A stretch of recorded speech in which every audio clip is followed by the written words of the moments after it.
Check in. Mic check. Oh.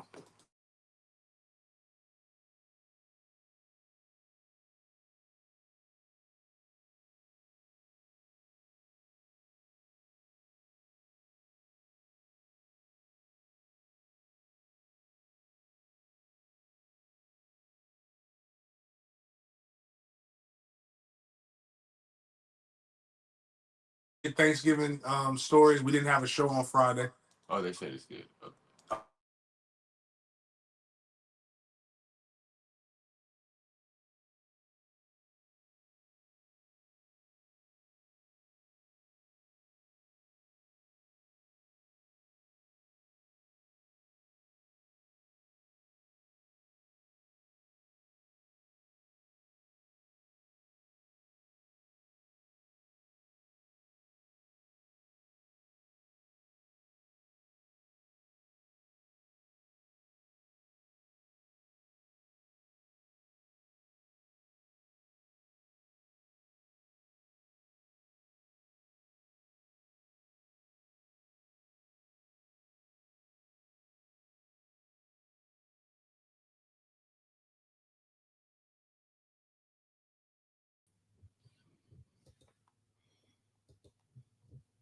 Mic check. So we got that one working because you can see the circle.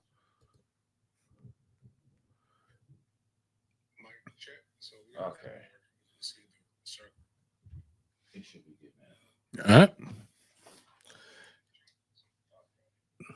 Try to get my mind. Put the thing back on. do the thing with Jiggy one more time. We'll get it. We'll get it recranked.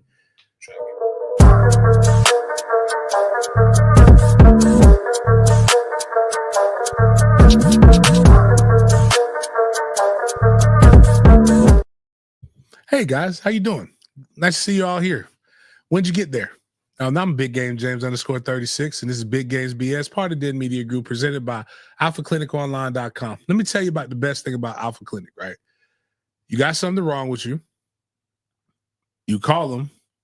They figure out a specialist. They figure out somewhere where they can send you, and and you're good to go. I'm working with them on some stuff right now. It was cool. I ain't feel like it didn't have got an appointment a little bit later this afternoon. Got some blood work done. Got to try to see how much of that bitch I got up in me to end the year. You got to get that bitch about you, fellas. If you're that lady, you are that bitch. So you need to keep that bitch in you.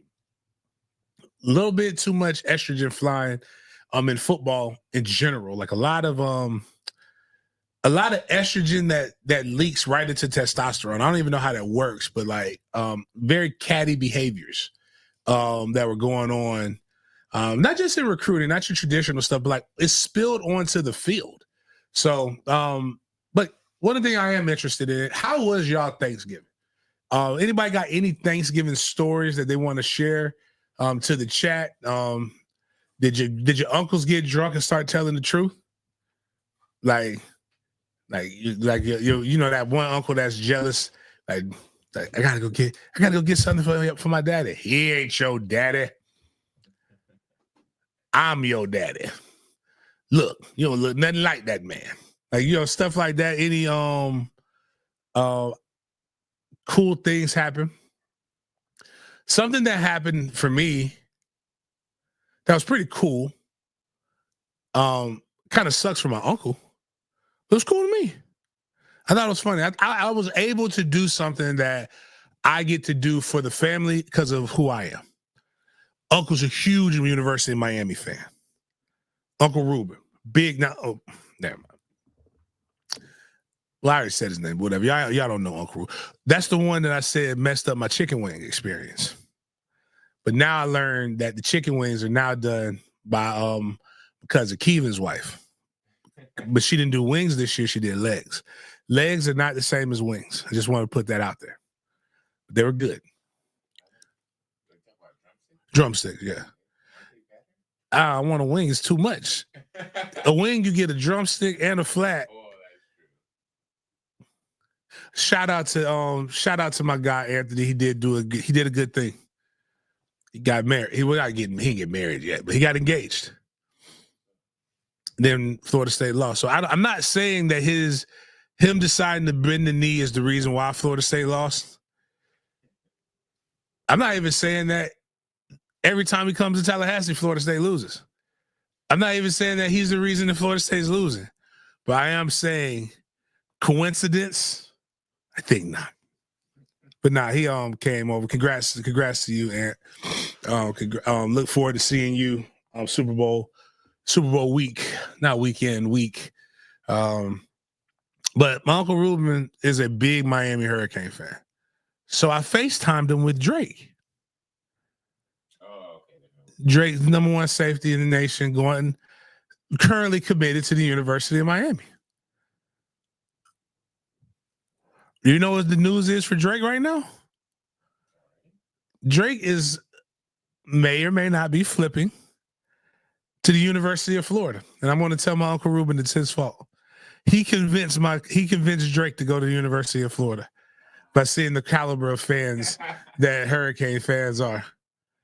But now he had a U shirt on too for Thanksgiving, which was wild. But listen, dog. None of this shit means anything to these kids like it means to y'all. That's what I'm thinking, because how else could you get used to it? I was there at his high school where there was the whole school stopped. So he can say, I'm going to the U. These kids have classes and things to do. We stopped. No, that was Jamie going to Texas.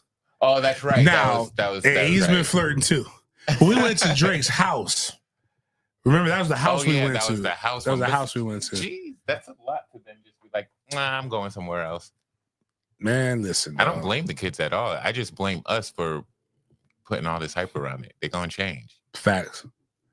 Do we have what do we got, Jaden? Because Mr. Figures put up something very important. What all we got to talk about today? Starting off with FSU news. Just some hires, flips. Talk about the box score a little bit. Mike Norvell's reaction after the game. They're going to go through all of the the main college football games with ranked teams with losses. Going to talk about Deion and Colorado not being playoff eligible anymore. Obviously, Miami, Syracuse, and then it was fight week this week with all the rival games. So we got some videos of a couple of the scuffles and the flag planting.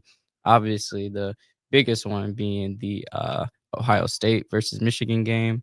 Talk about the AP poll, and then obviously the divisional championship games that are next week. Talk about the Heisman odds. Then we're going to just switch to the NFL, starting with like the Thanksgiving games, Matt Eberflus, Chiefs, Raiders, and then obviously talk about the Trevor Lawrence late hit, Lamar getting cussed out by his mom as he should, Josh Allen doing Josh Allen things, and then our Big Games B.S. segment.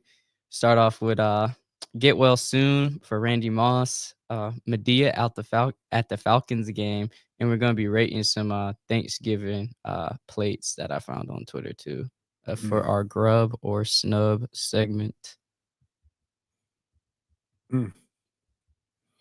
Okay, so we may get into that.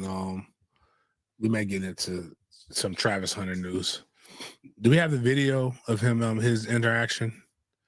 No, but I want to give him some. I want to give Travis some advice from some uncle advice that he didn't ask for. That's what Thanksgiving's for. I don't know if anybody's for those. Oh, my bad. Have you did you bring before you got engaged? Did you bring about the unks? And did the unks say that's your nephew? Because I just want people to realize, man, if your uncles don't say, man, that's your nephew.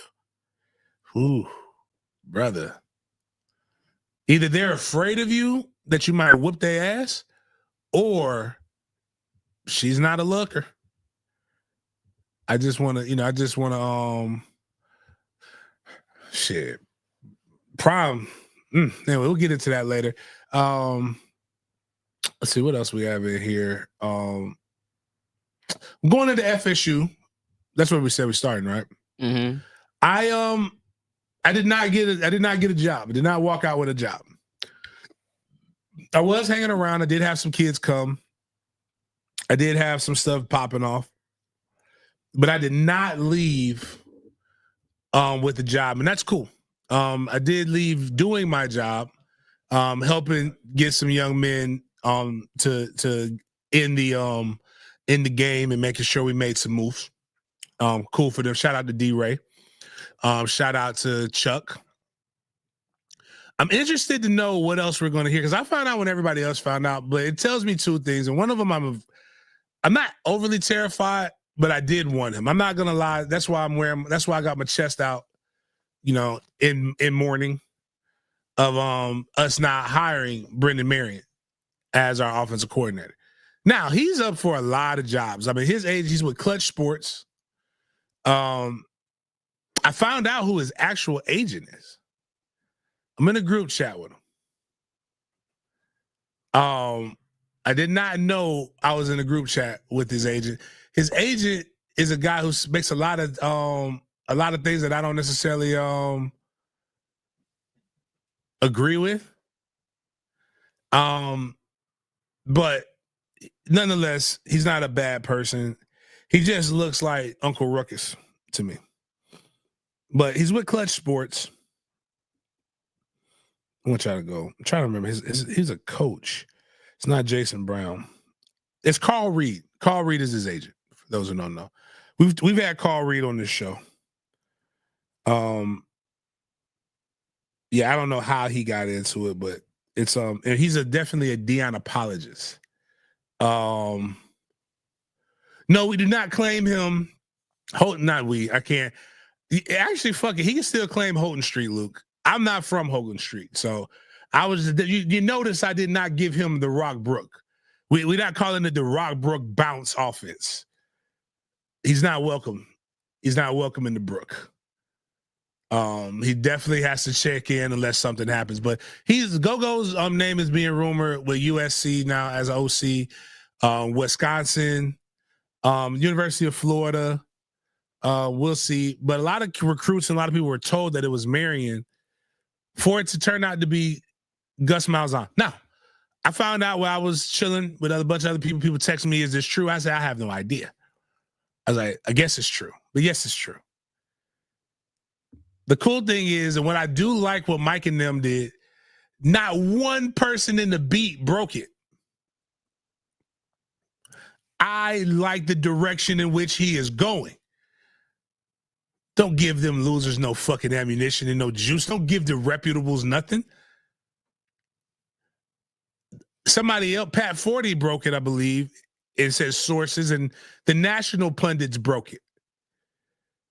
Now, something was interesting that I did not even recognize myself.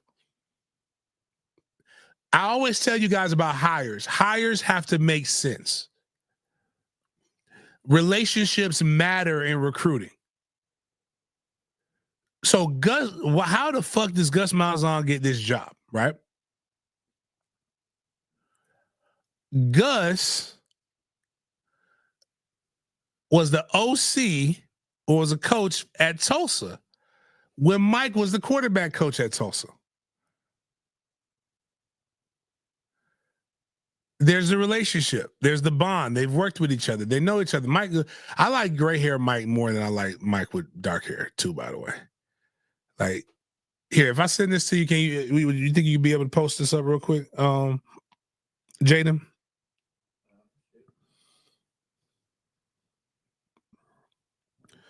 Send you the picture of Gus and Miguel. Like, I don't know, like might look, I don't know, that might look like a typical. I like cornrow Mike more. But what's wild is to hear people. So a couple weeks ago, people were calling go-go offense a gadget offense. Then you started listening to people. Excuse me, a gimmick. My bad. You know whose offense is a gadget offense is Gus's offense. Gus was the OC at Tulsa for the quarterback coach who's the current head coach of FSU, who coached, excuse me, the quarterback at Tulsa, who is the offensive coordinator that everybody wants with the go-go. Now, see how the dots are how they connect there? They all run the same goddamn offense, just a variant. Like Gus runs a power spread. And now Gus was about to leave. So Gus was going to be asked to resign or fire. He had to make some changes in which he did not want to make. God, Steve. Oh, thank you. Gus is a guy who basically made what we want. And he can run it differently with our offense. He would have to run it more like he ran it with Auburn when he was the OC, not the head coach. This is, again, these are not also long-term fixes. These are fixes that get you within the next 2 to 3 years. Now, it's not about the coach that gets hired. It's about who they bring in. Now, I initially said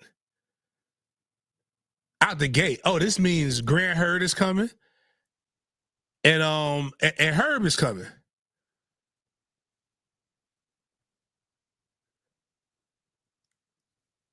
Herb is the offensive line coach that he's had at UCF, which is one of the only groups that the fans typically like.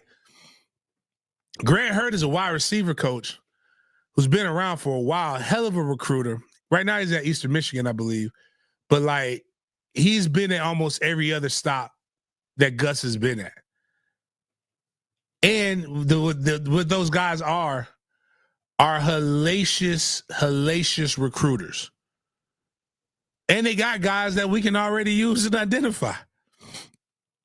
Shit, UCF had a 4-star offensive lineman just decommit.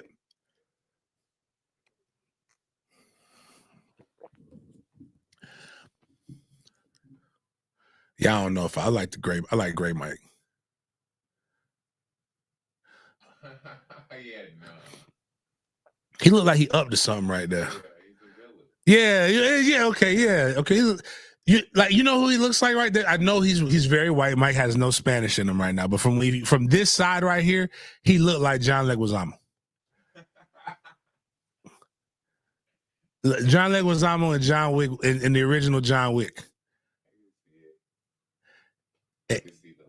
And Gus looks like the Russian that says, "Did you slap my boy?" He's like, "I slapped him because do you know whose car he took? Do you know what car he took?" And he killed the dog. He killed the dog? Yes, he killed the dog. He didn't have to kill the dog. But nah, so a lot of people just bashing Gus because what Gus isn't is a sexy hire. As my man has so eloquently put in here,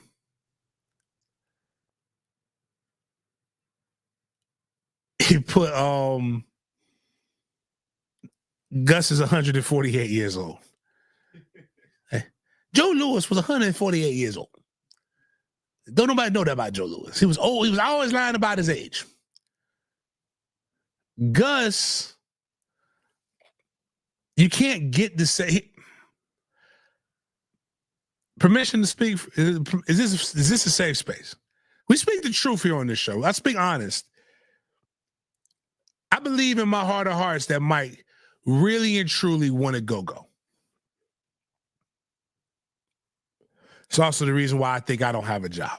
Why I won't have a job. I think honest and truly 100% they want to, but you can't just have chest hairs out there with gold chains telling people to shut the fuck up and just out here being very bombastic and flamboyant. We're not in the a little bit more how you say a little less melanin to get because again we come out the gate with Alabama. Let's say we come out the gate with Alabama with the go-go and the go-go don't go nowhere. Right? Oh, it's going to be on and popping, guys. Like, I'm not here to judge you guys for your opinions. But I don't know if you've ever read what you guys type in these chats about my colored brethren. You're not very nice. I'll say that. Just some of the words, and you use phrasing that doesn't really make sense or match. Like that go-go's got too much hippity hop in it. You ever notice like the first thing that people go to is like they're not focused. They listen to too much damn rap music. Like they don't never say you're listening to too much country. They never say you're listening to too much damn rock and roll. All I'm saying is that with the go-go, you wouldn't get an opportunity to go-go. You feel me? But with Gus is go-go, the original recipe go-go.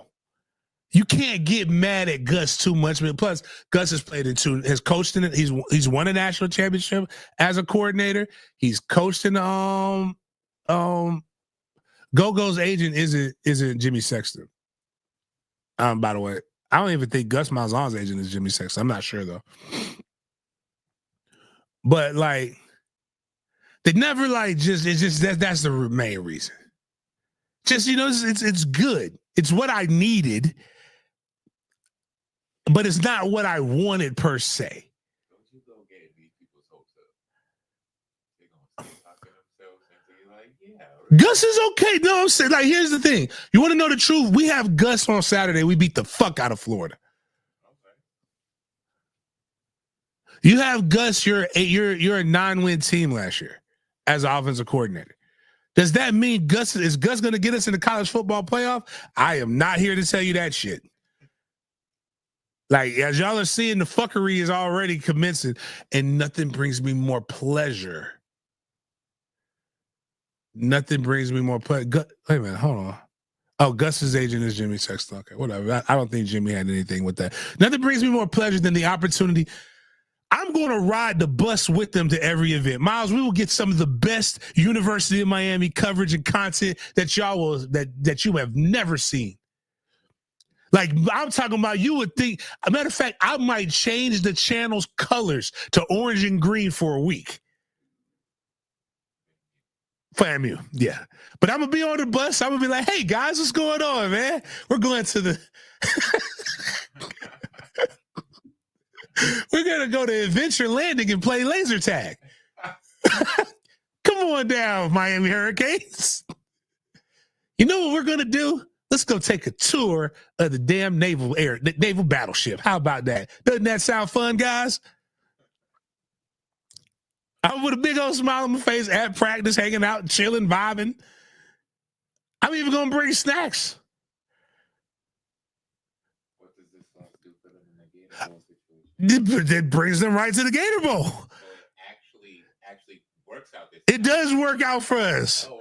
Here are two things that are going to happen. We will have one of the two Florida teams that are bowl eligible. Now, Miami can get blessed. I don't think this will happen, but they could get blessed by the playoff committee. They might give them a 12 seed, something like that. I personally, no troll, even though I don't like their schedule, I really do think that Miami should, with 2 losses, should be in over a 3-loss SEC team. That being said, fuck y'all because of everything that everybody had to say about us. I want y'all to know what it feels like, even though you shouldn't because you didn't win the ACC, but you need to feel and experience a little pain.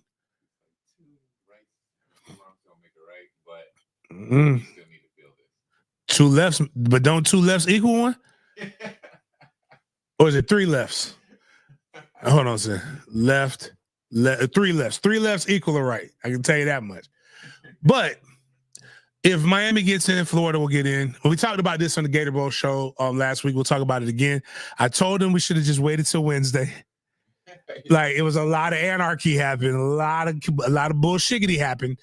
But yeah, but anyways, Miami is Miami. If Clemson wins, Miami's not making it in because they'll put SMU in, but SMU might not even make it in. I was looking at evil, well, not evil, but Elliott. Hold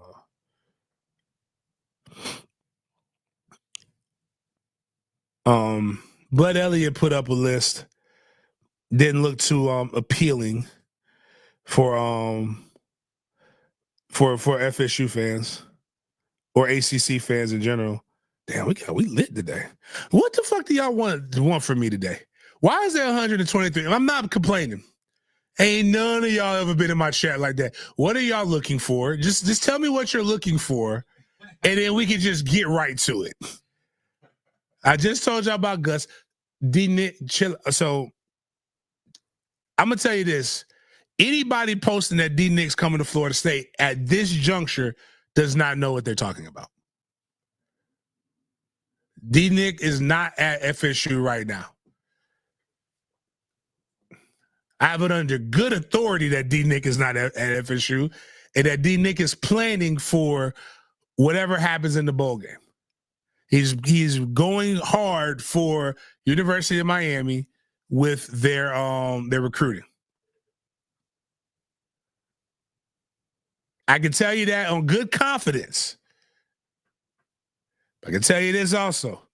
A motherfucker did put in the motherfucking phone call again for Derek Nicholson. Big Derek Nicholson fan here. Yeah, DC rumors. Now, here is what I don't think people are ready for. As a guy who was on campus last weekend,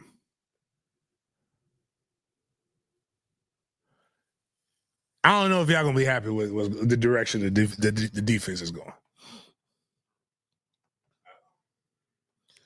And I'm not saying it's not a good direction. I just don't think y'all will be happy with it. Because you're never happy with anything.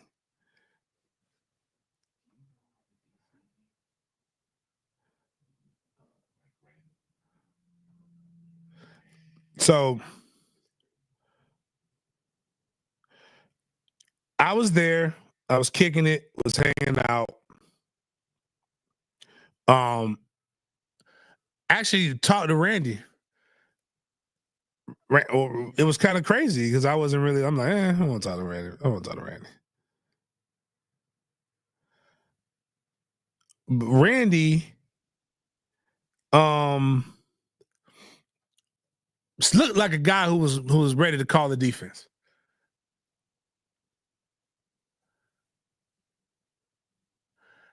It didn't look like a guy who was ready to go.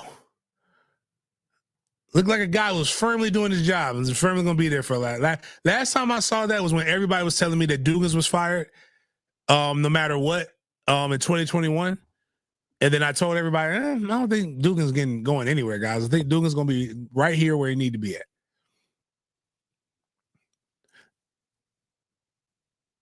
Then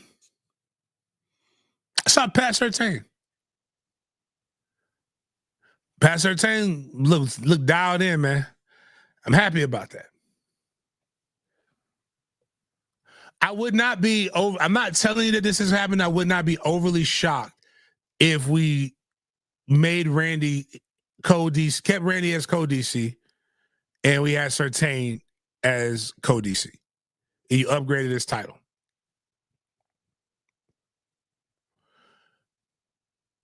You bring in, depending on what Dell does, you bring in another defensive line coach. I think JP, I'm pretty sure JP is here. And I think you bring in another defensive coach. You bring in another linebackers coach. Let Randy be more of an overseer. Let Pat control the back half of the defense. And I don't know.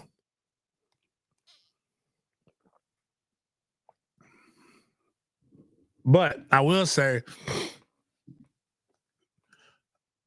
that was not a team. Again, it goes back to what I've been telling people. Y'all hated Fuller, man. We got to be able to show some movement, some life on offense. Adam Fuller would have done that. Adam Fuller's a good DC. Our defense, believe it or not, was not our problem. Our problem was time was we didn't get enough top. And when you see men not get enough top, it crushes, it ruins a man's spirit. So give that man some top. We had good top going in the first half. But yes, so this is where we're getting into. People are talking about Tony White. Tony White is something that, yes, I heard floated around. Cannot confirm nor deny. Just like a lot of people floating D Nick around. I was I'm all for D Nick coming through. I want D Nick to come through. I don't know. I think you can't have as many turnovers as Florida State had and expect good results. And I'm gonna be honest with you too. The O-line was nowhere near as bad as what people think they were. I'm gonna give you some free game by big game. You cannot get to the back of your drop and not get rid of the ball. Once you get to the back of your drop, you have to know where you're going with the ball. And what Florida did was what every team has done to us. We're going to load the box, and we're going to dare you to throw the ball and get completions, which is something that we did not do very well. We did not know where we were. And I guarantee you, if Luke would have done a little bit more running, we would have seen more things happen. But I have no quarrels with what happened, but I think we played better than what a lot of people thought that we would play. But that's why I think, again, that goes back to why I think we hired Gus. We know what Gus can do on a power 4, power 5 level with play calling and things of that nature. We don't know what the G5 actually, if we're being completely, and this is not fair to him, this is not a knock. We've seen it work, but we haven't seen it beat a power 5 team. But we did see it work. They should have beat Syracuse, which I guess technically it should have beat Syracuse, which means they should have beat Miami. So by using that, technically UNLV's got a victory.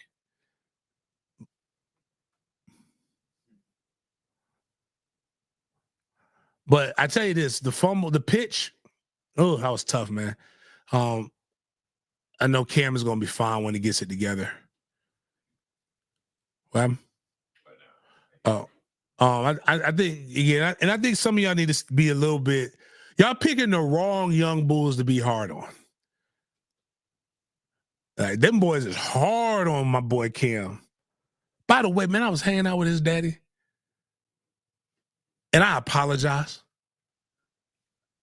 because he does look like Frank. He does look like Frank Gore. Until you see Cam Daddy. Cam Davis looks like Frank Gore until you see goddamn Cam Davis's daddy. Also, can I, is this a safe space? I met Amari Williams' mom. That's one of them, like, that's Dr. Umar got to understand white. I get it. That's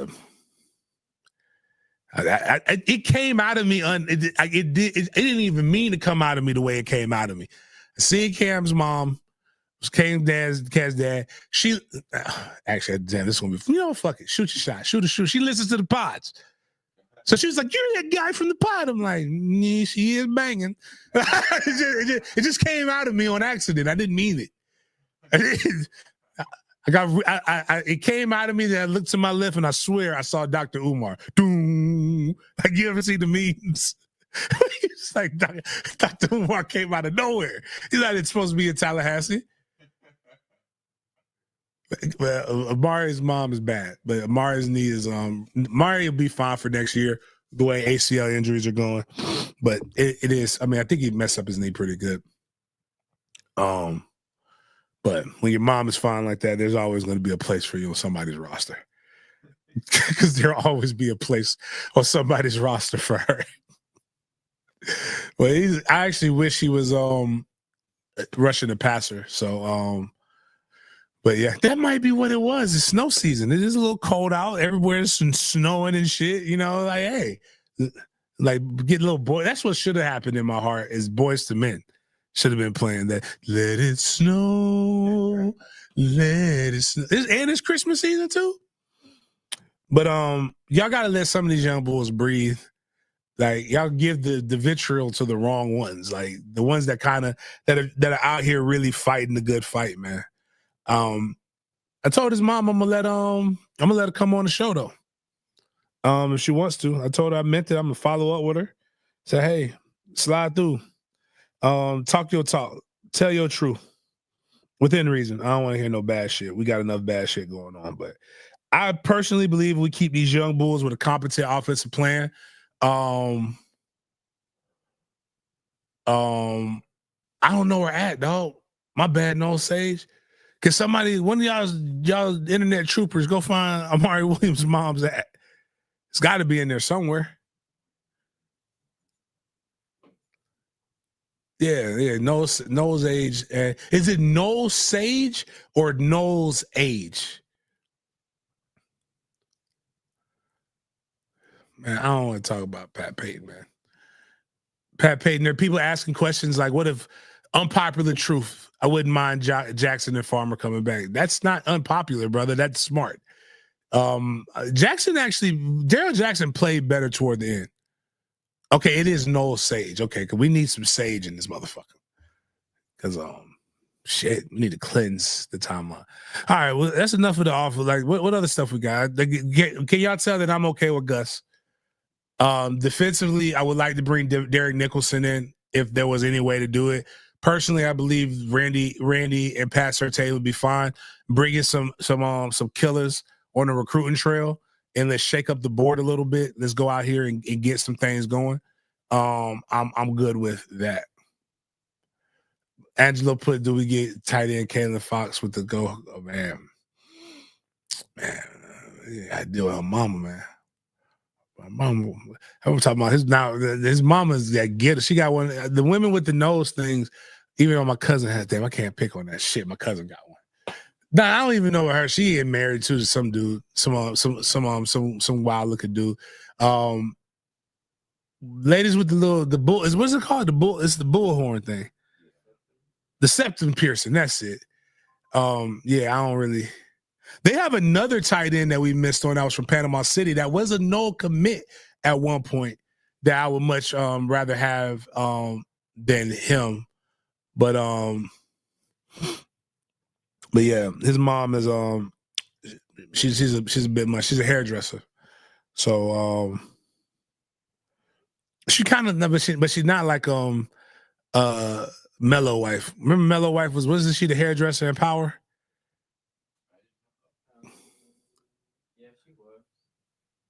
She do talk a lot, man. I don't, man. I be sitting here like, man, they be talking. I be like, man.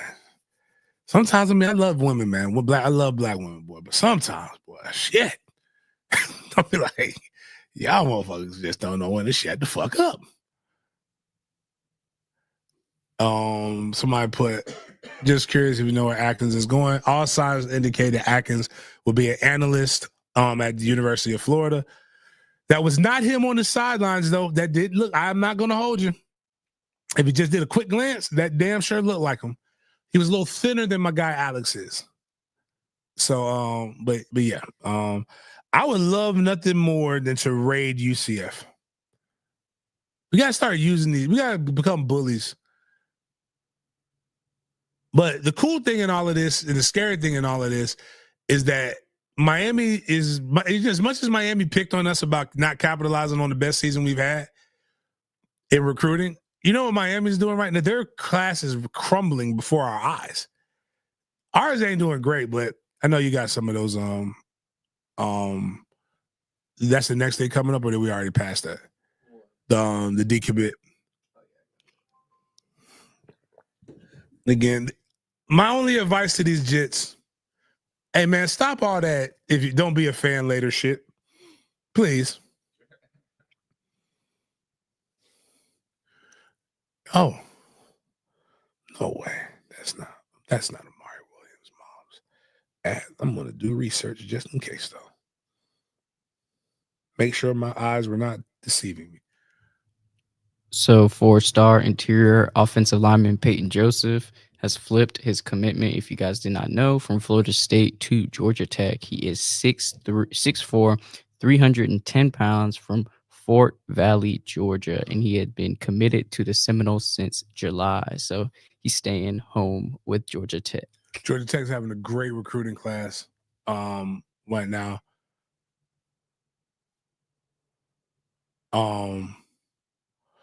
Yeah, so I mean, Florida's picking apart our not picked apart. They got Lewis, but we'll talk some recruiting here. This might as well be a recruiting section right now. Damn, let me go like my own. Let me take a second right here to tell you. All right, so one, I appreciate everybody watching on YouTube. How many what's the breakdown here? Can we go put the little thing over the eye? I know we got 143 on the YouTube. How many do we have on the whatchamacallit? On the other ones? On the Twitter? Yeah, what do we have on the Twitter? 278 on yours and 46 on the podcast. Okay. All right. I need some of y'all 278 on Twitter. Come on over to Den Media Group on YouTube, please. Let's have a conversation. Let's chat. Let's talk. Now, if I can just get half of y'all motherfuckers on YouTube to just push that like button. We shouldn't have 143 people listening and like 47 likes. Let's get a little bit more likes if y'all don't mind, just before we get into this recruiting shit. Georgia Tech is doing a great job of making a wall and going toe to toe with people. With Georgia, 8 overtimes will do that shit to you. I was rooting for Tech, to be honest with you. I probably shouldn't have, but fuck Kirby and them for making me mad. I really wish that we would have got really wish we would have kept this kid. Also for Chris, my guy Chris is got a little bet going with Seymour, and him and Seymour are heating it up a little bit more and more. Wonder how that's going to go the next couple of weeks with the fan base going after each other. I think it's kind of funny, but nothing more funny than what I was listening to with the Miami stuff last night. But this kid right here was more of a loss than anybody else. That's my guy Matt. What's up, baby? Appreciate that. Happy holidays to you.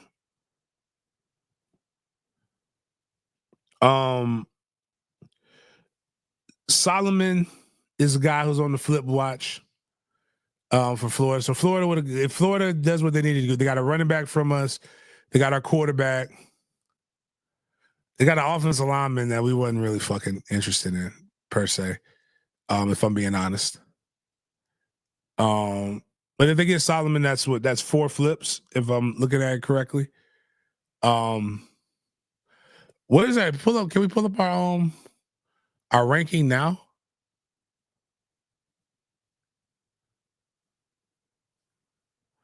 And while he's looking for that, y'all do need to get off my dog Storms and my cousin Lanier Coleman. So, like, just chill out on that shit. And, like, the strength and conditioning isn't why we're getting pushed around. Look at a calendar, right? For how it works. Strength and conditioning matters. Is really, they have control from about January to March. Then they do spring. Well, actually, I'll give them January. Really, you have more control from January to August. Now, there's a brief window in there when you don't have as much control, because you have spring ball. But spring ball is 2 to 3 days a week, and the other days they're very, very a lot more concerned on overall development. Once they start season, they have to pull back, and it's all about what the team is doing in practice. So when you hear a lot of injuries, it's probably what they're doing in practice or something that happened, and it's not strength conditioning. I do believe it's probably more of a nutrition thing. And that's not got nothing to do with storms. That's got everything to do with how y'all are raising your goddamn children. I told y'all about to stop letting them boys drink that goddamn nut juice. Y'all got these boys sipping nut juice and their bones is brittle. They need red. Don't listen to this new age mumbo jumbo. Don't drink milk and all that other stuff. Yes, it is pus. But you know what that pus is doing? Making strong boys. Mammals that can go out there and bang. The whole damn Mandarin University may end up in Gainesville. Hey, it's out of my hands. Out of my fucking hands, man. I can't control winning. I think only one of them, it doesn't matter where he goes. He's going to be in the league. He has a work ethic. That motherfucker can ball. The other ones, I need them to really think really hard on their decisions. Don't got to be Florida State, but I don't think they're getting the other guy. I think Jamie's staying in Texas. But I tell you this, to stick toward what the problem with our health of our team is that they just keep talking about goddamn nut juice. They keep drinking nut juice. Stop drinking nut juice. Go over here and drink some goddamn whole milk. It'd be good. Also, some of it just has to do with toughness. All right, where are we at on the recruiting rankings? 51. Okay. You know, it gets bad, but then we do something and it gets good. Now we're gonna drop a little steep once we lose that 5-star. But there's still hope on the other side of the mountain. It's just not a 5-star. I think, you know, we pick up some of these other linemen that decommitted from some other places. We picked up a 4-star DN, if I remember correctly. Shout out to Papuchis working. I just think we shit. Who is CWJR? 77. Can I look this person up? They got gray in their beard. But yes, I think they should, not some of the devices, they should take away some of the things.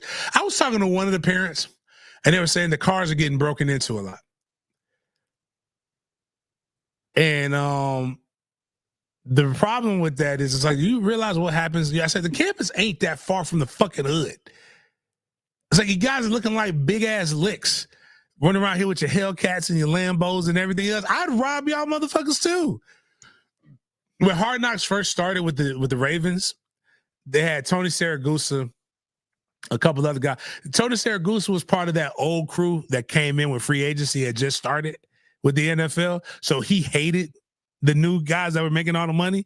And so he was like, he'd do shit like Kide Carr and like just be real mean and nasty to him. And I would be like that too. Y'all making more money than me. And you ain't made a play. So you got to realize that there is going to be some hateration, holleration in this dancery. Just go make some fucking plays. Hell, if I was a tow truck driver, I just tow y'all for no reason.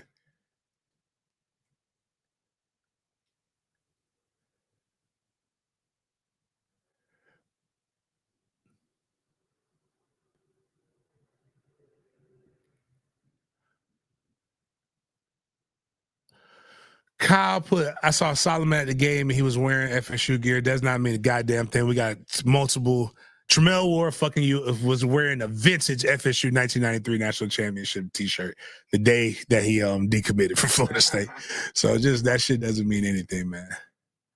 I talked about Kevin Sperry with Tony Toka. I like him. I said, hey, what are the comparisons to Tremel? He's like, he throws a pretty ball just like Tremel. So the only difference is he may be a little bit more athletic than Tremel. He runs a little bit faster. You know, and he hasn't been injured. So like you know, I think they're okay with, and I think here's what was cool about him. The minute that the decommitment happened, he called Florida State. Which I think is cool. But now we just got to see there was a conversation that was had with Gus. That wasn't who they thought was going to be in the direction they were going. So, you know, it is what it is. So, recruiting is going good. We had Usman Kroma, however you say his name, was there. I'll be honest with you. We get Usman, fuck Byron. Byron committed to UF without even, like, Byron's commitment was without the running backs coach at UF even, like, giving the okay. Like, and the reason why I know that is that he's friends with one of our coaches. And he didn't even know who the kid is. He hadn't even watched no film on him. They also have a dude, and I like his name. His name is Demon June, which is weird because, you know, I know with a last name like June, he's got to be Haitian. But with a name like Demon, it's spelled D-E-M-U-N, I think. I don't know how Haitian it can be because that they don't fuck with that if I remember correctly.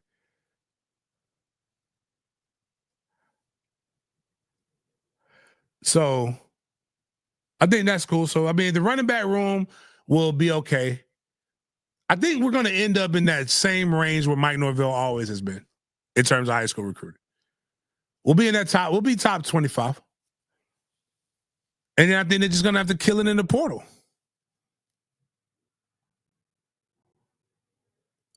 And you got to go find guys that want to be here.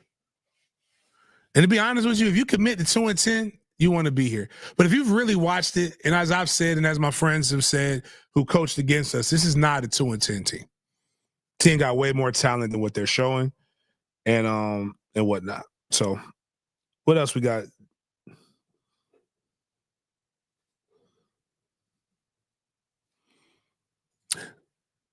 I like this, but I don't like this. I like the response that Mike had because you have no choice but have a response like that, right?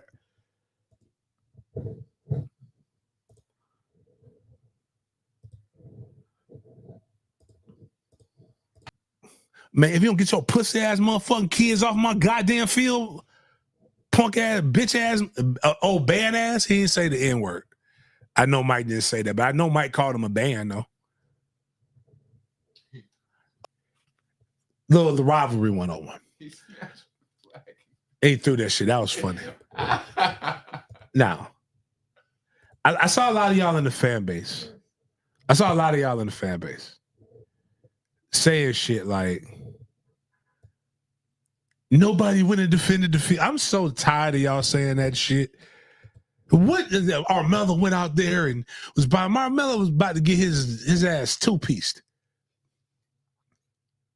Guys, I don't need you showing me energy having pride over a fucking field. I need you showing me energy for the 3.5 hours that a lot of us was in that motherfucking 38-degree temperature watching you not give a fuck about the game of football. That's when you show your pride. That's when you go out there and you fight. It's during that. That being said, I'm cool with Mike. I'm cool with what Mike did. Mike went out there and said, he said what the fuck he said. He said, bitch, we 2 and 10. Act like you been there. But all that other shit, like, I'm just like, y'all can miss me with that. Have some pride one day. Shouldn't go out there and do it. Like, the pride is shown when you don't let a motherfucker come on your field and whoop your ass. Now, as a guy who 21 years ago may or may not have been involved in a melee after a game, I said that then. If you don't want me jumping on your fucking logo, how about you beat me so that I don't jump on your motherfucking logo? But if we beat you, logo's getting jumped on. That's what we did. We were a very disrespectful, rambunctious group. Full of rapscallions and scallywags. Like, now, what they were doing, I think in the end zone, they were like taking their cleat and like scraping it. I'm cool with that. Fine. Do whatever the fuck you want to do. The flag shit, I don't really care, nor do I. I don't give a fuck about it at all. Because again, if I would have beat your ass, you wouldn't have been able to put the flag. And I miss the days when we would run it after the game. We would sprint to the middle of the logo. helmets in the air. And yes, now people brought this up. We do it's the most polite thing you could ever do. If we are underdog in a game, or it's a home rivalry, away rivalry game, or a bowl game, we literally inform them that this is a tradition that we have, and we literally pay for the damage that would be caused by it. So it is not a surprise that we go over and we take a chunk of their side.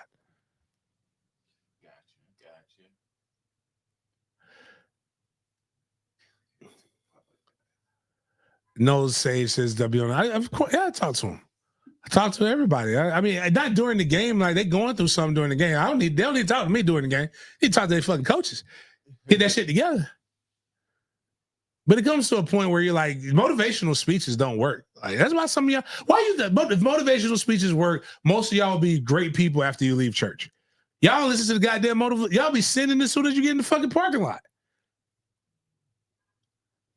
So, like, at a certain point, you gotta not. If I gotta convince you to not want to get your ass whooped, why are we here? I know I'm here to have. I'm here to be entertained and take my mind off of the bullshit that everything else is going on in life. And sometimes it doesn't help. But you got the audio. We got Mike at the presser. Mm-hmm. I don't need anything extra, but that's not going to happen. It's not going to happen here. It's not going to, and then I'm going to do everything in my power to make sure we don't experience that again. I told them what I thought. That's what they won the game, and they have the right and to celebrate just like we have in the previous years. This is a way that where you operate, and that's fine. You want to come, do that. That is absolutely your decision that you can have within the team. But I just told them I thought. Now here's the only problem with people like Billy was scared, right?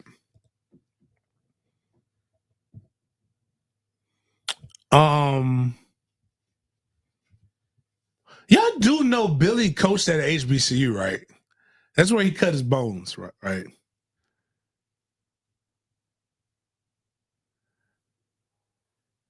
Mike should have cussed the reporters out. Mike deserves to cuss reporters out, man.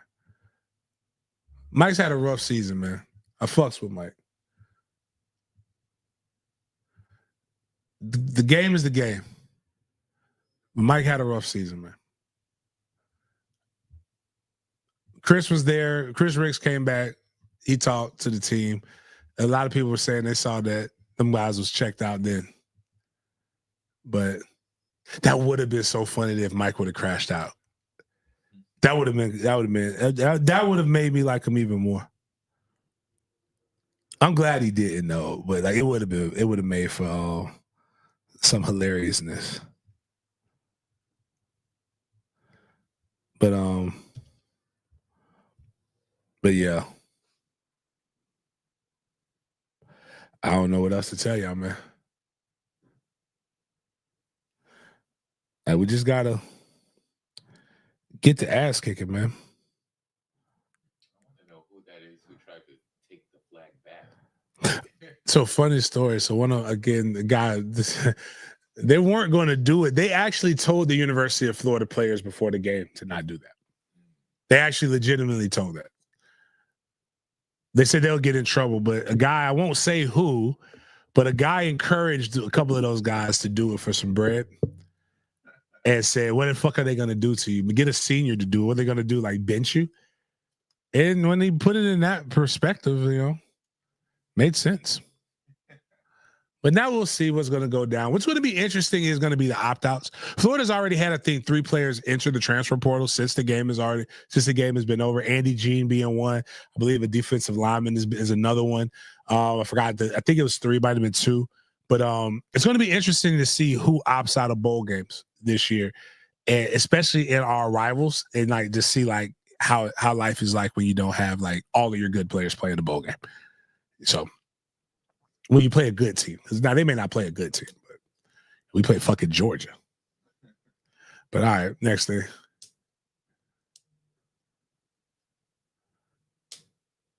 I could. Okay. These are these are the college football ranked teams with week 14 loss. So obviously you got Michigan beating Ohio State at Ohio State. Syracuse having a huge home game against University of Miami. South Carolina defeating Clemson at Clemson's home turf. Tulane losing to Memphis. Texas beating Texas A&M, and then you had Iowa State beating Kansas State at home. Did you tune into any of these games, James? Yes, I watched. Ryan Day can fuck up a wet dream. I can tell you that much, boy.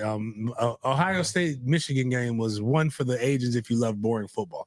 When y'all say this is the way God made football, I just think white, because that's what that game was just awful. Lots of turnovers. Like, it makes me want to play in the Big Ten so much more. Like, their fucking quarterback. Like, now I can't. Bryce Underwood is not going to Michigan for quarterback development. He is going there purely for money. But yeah, that game stunk. I didn't watch Notre Dame. What was the other games? I definitely watched Syracuse, Miami. I finished watching that in the Champions Club. That felt good on the inside to watch that happen. Who else we got? Okay. There was a Texas versus Texas A&M. Didn't watch that. That looked boring. I thought Texas A&M would actually beat Texas. Shout out to Texas for finally beating a ranked opponent. Was that K-State? Versus Iowa State. And they lost to Iowa State? Yeah. Damn. That's wild. We were in it for K-State's quarterback for a while. That white boy, he's a mixed breed. He could dunk. Who else we got? Oh, Clemson, South Carolina. Clemson Dabo that just bothers me. Who else we got up there? Is that Tulane? Yeah, Tulane and Memphis. And Memphis beat the shit out of Tulane, right? Or beat them pretty good. About 10 points, 34-24. Nice. All right, well, shit. In those days, we might be getting a 5-star. I don't know about that. That'd be nice. We also got I think we'll be getting the wide receiver from we'll get Boggs, the wide receiver from Cocoa now. He was committed to UCF. I know he was flirting with us for a little bit. But what we got here? So with BYU beating Houston, the 9-3 Colorado Buffaloes were eliminated from the Big 12 championship game in the college football playoffs. But still a great turnaround for Deion in the program. And Travis Hunter, Shador, they still going to get drafted. Travis going to get the Heisman. So it's all good over there. Yeah, I ain't even going to hold you, dog. I still think the running back from Boise is the best. But Travis did what he needed to do. Like 3 touchdowns and an interception? Yeah. You can't even hate on that, man. Nothing to hate on. Good. Kudos to him, man. So, shoot. Bravo. We got old heads. They're not even old heads. My bad. I just saw this pop up on my timeline. But why is Daryl Jackson? It was Daryl Jackson? What's D Jackson's real name? The D Jacks that played linebacker for Tag.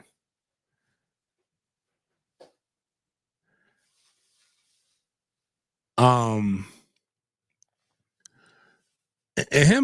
I guess people were saying some shit about Honey Fried Marv. And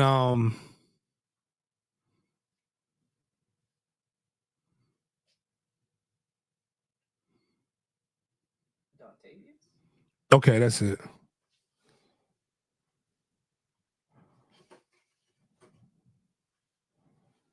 Like,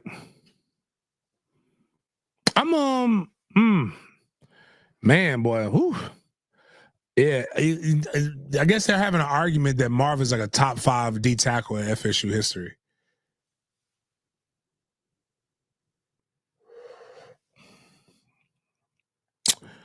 All right. Yeah. All right. Never mind. I don't want to talk about that, man, because I don't want to. I don't.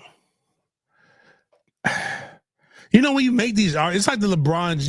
There is really no winner or loser in the LeBron James Michael Jordan argument. Well, yeah. Like, we're arguing over two people who are really, really fucking good, extremely good at what they've done in life. But man, sometimes with these arguments, man, you gotta, when you state the facts, it gets real disrespectful. And I don't want to ever be seen as disrespectful. Because he's a good player. I do believe he was a good player. I do believe he was a great. No, I do believe he was a good player. And I think somebody said that DJ said that he is one of the best linebackers to ever play at Florida State. And I just think this happens when you have a lot of kids who don't know their history. But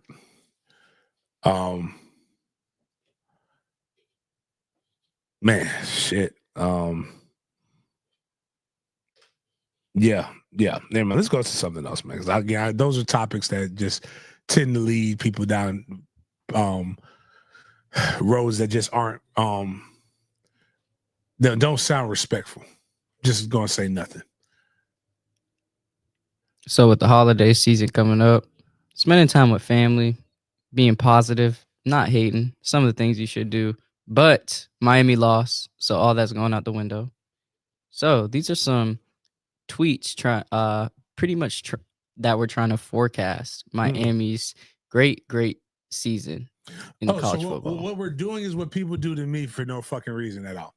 We're just giving some people opportunities to be. We want to make sure the acts are known.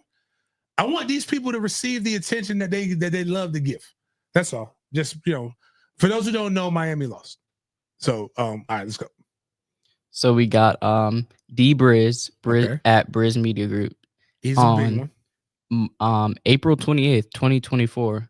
Quote, Mario is building a dream team. Best team ever assembled at the U. # Canes. More help is on the way. You know why I think Miami lost? It's because they disrespected their ancestors. There were people who fixed their lips to say that this was the best team. This was better than the 2001 Canes. The Canes that had Sean Taylor, Ed Reed, Pat Buchanan, DJ Williams, John Vilma, Vince Wilfork. I'm forgetting people. Clinton Portis. I didn't even got the office yet. Kellen Winslow. I believe Reggie Wayne was on that team. Was that Santana Moss? Santana Moss wasn't on that one. Okay. Reggie Wayne, Andre Johnson was on that team. Wow. They had two left. They had a right tackle and a left tackle both get drafted off of that team.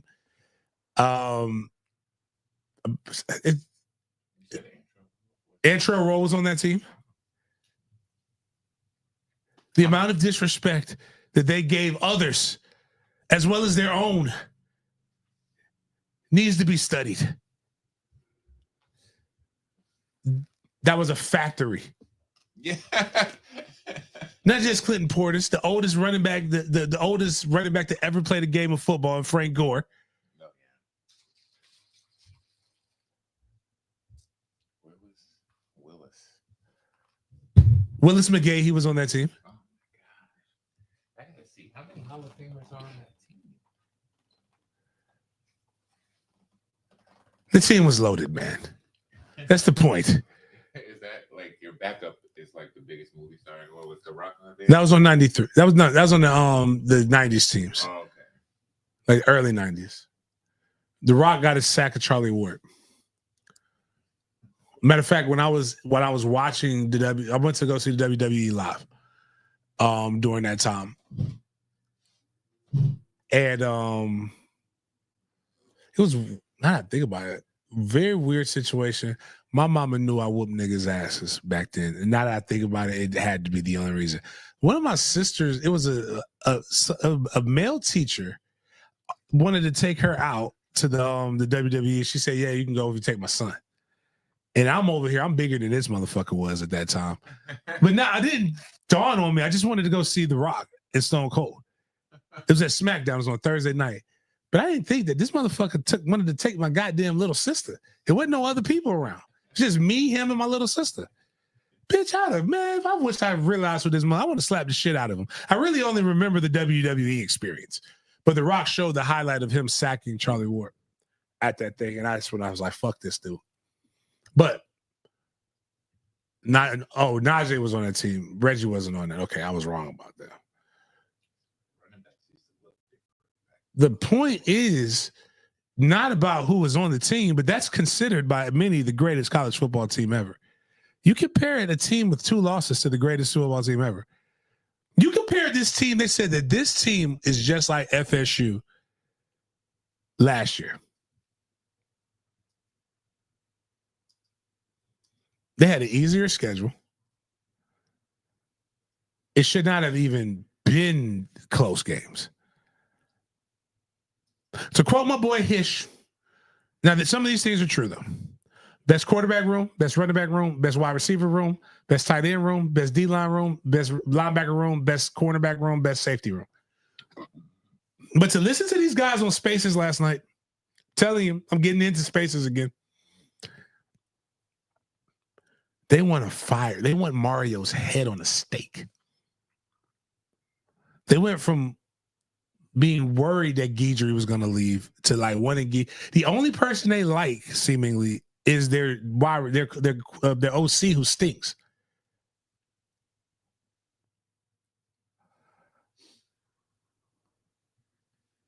But like it's just it's very interesting, man. Just the way people can shit. You know what they said they need now? They need 15 people in the transfer portal.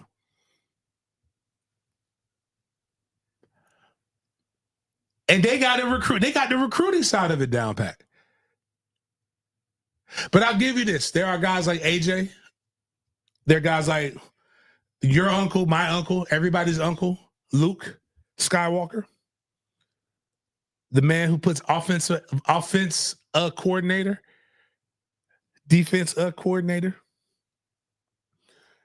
Luke had a bar in that motherfucker, dog. I'm talking about that bar was cold as ice. Let me go read it. I muted it because I didn't want nobody. Yeah, I didn't want to smoke. He said, if you're getting 15 guys out of the portal in your 4th year, that means you've done some bad evaluations from the guys you got in high school, or you're just not developing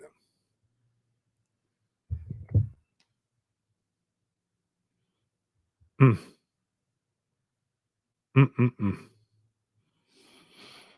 38 draft picks in that team. Bro, they had some cats, man. Sometimes uncles lie. Uncle Luke being one of them. So we got this tweet from April 29th, 2024. What an amazing Canes football transfer portal weekend it was. Mm-hmm. You talking about putting them in the boat? Epic. This has to be a 12-win season with all these weapons. What you doing? No. Well, they still could have because they're not out of the playoff yet. They could get in and they could win 2, and that still could be true. Just they didn't win ACC, but that's okay. Things could happen. I don't want it to happen, not because I want to host them in Jacksonville. I want to make sure they have the best of times, the best that Jacksonville has to offer.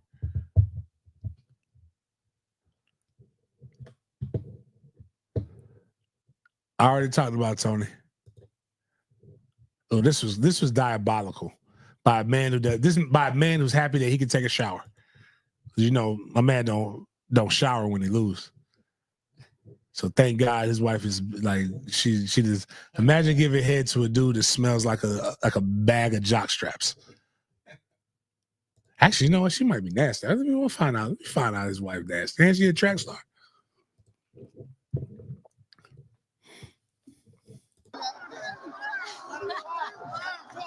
Coach, you guys down 21 points at one point. What did this team show you with that comeback today? Dog, we committed. We love each other.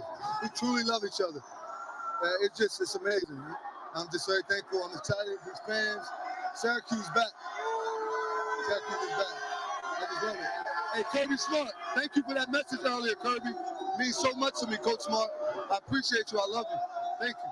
LeQuint Allen, what he was able to do today, what impressed you the most about LeQuint's performance? LeQuint's the toughest person on our team. This is why LeQuint will be a draft pick and play in the NFL for a long time. He's the toughest person on our team. Coach, you said in your pregame speech, this is your championship game. How does it feel? Well, it's a championship game. We worked our butts off for it, fell short a few times, and then we got the opportunity to do this. Hey, Dabo Swinney, congrats. I got you in, baby. I'll holler at you later. You gonna shower? He said, hey, guess what? I'm getting washed. Hey. I don't like this. He said he getting what? Washed. Nice. It's ironic that a white woman asked him if he was going to shower. We're going to bring the stands in the chair right in front of it. Well, they stormed the field. Oh, okay. When they won, they stormed the field. So it wasn't like they were on the field, and it's like no easy way to get off. Right. Like, so they have to usher everybody in. So like it's only like 100 security guards to like thousands of people. So like you kind of got to just, yeah. When we were talking about Colorado, I forgot to put this video up there too, but I thought this was hilarious. I know you kind of touched on this before, right? About how they're very unchristian to each other. Yeah, you could say that. One, Pilar bad. I'm on her side though, because I don't fuck with Deion like that. But this is funny though. Kids gonna always try to get their families back together, no matter how old they get. But you would think like at one point, like you could kind of like come together for this. Now she does this because they got a daughter that hoop, right? Yeah, she's at Alabama A&M, I think, right now. Now, if she acts her ass at their daughter's senior night, she's gonna be the one that's wrong. When Deion is acting the ass right now, when he don't have to act the ass. But you know what? This is the fucked up part that people don't be wanting to pay attention to. Women do this shit a lot too, and Deion's very sassy, so he has a little estrogen in the system. DBs do that. If Deion was still with Babyface's ex-wife, they would have all walked together. Now, Deion is sans beach, as the French would say. He's bitchless. So he doesn't have anybody to rub in his own wife's face. He doesn't have the glow up to rub in her face no more. But if he'd had a bad bitch that everybody knew about, then it would be a different situation, man. But let's watch what the kiddos try to do for the family. We're going to try to do the impossible. My brother just got my mom from the stands to the senior night. We didn't know we had to walk. You notice he didn't go get him. The hated son didn't go get the mom. The love son is the one who got it. Quarterback from Dallas, Texas, number 2, Shedeur Sanders. And the safety, number 21, Shiloh Sanders. Where's Shiloh from? I mean, they probably didn't say that because I'm just saying, like, Shedeur got a lot more words. Skedaddle. Damn. Yo! I ain't know Deion connected. What's the guy got 3 toes on it? It couldn't have been the right one because the way he planted that right foot, it got out of there. Joined by Deion Coach Brian Sanders. For all of our honorees. Got him live. Man, that's All right, boys. All right, boys. Tell your mama I said, hey, boys. That's wild. That's wild. Now she doesn't give a fuck. She doesn't fuck with Deion. They just had some stuff in the like. Nah, yeah. Why did they divorce? It's got to be something.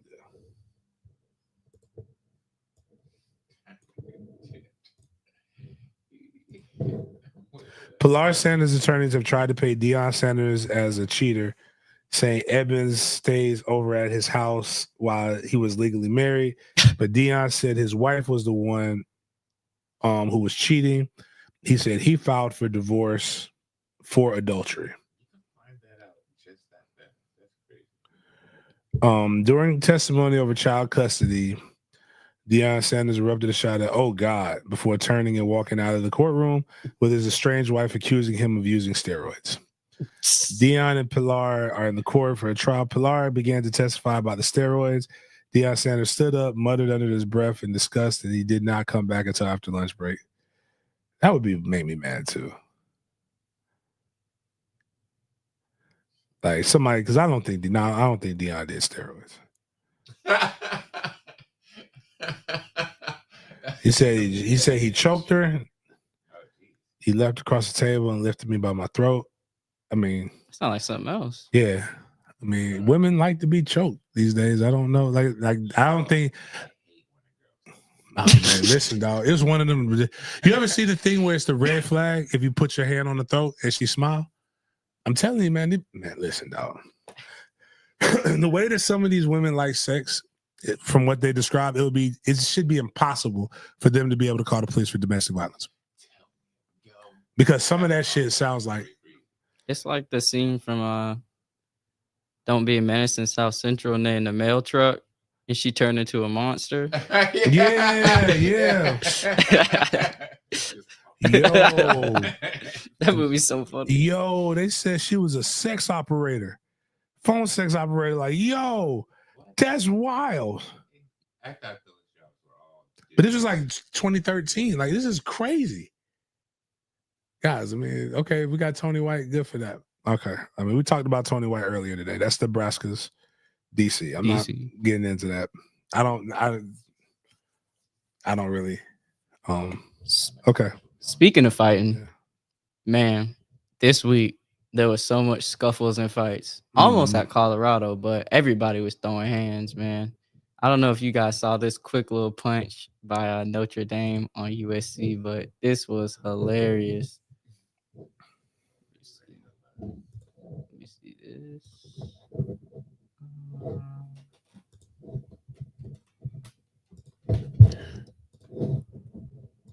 He gave him that quick jab. Oh.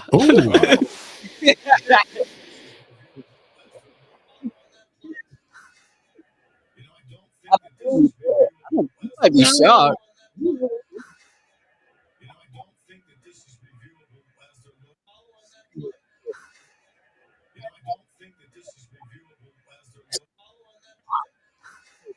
Stay down, black man, in your place, boy. He could be well within his rights, but the optics look bad. Like if I were one of the Proud Boys or something like that, I'd be using this. Like this would be this is exactly what you got to do when a liberal tries to show up and you put that liberal in his goddamn place. Make a t-shirt. Yeah. So this is the Arizona State game where Arizona State won, and they put the trident in the middle of the field, and this is what ensued after. They know a fight about to happen. Yeah, look at that.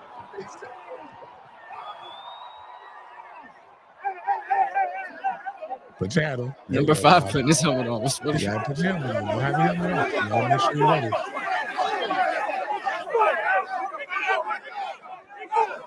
Oh, that was still one. Yeah, this one wasn't too bad. This is my problem. It's always the guys whose jerseys look very clean that's always ready to fight and do the shenanigans.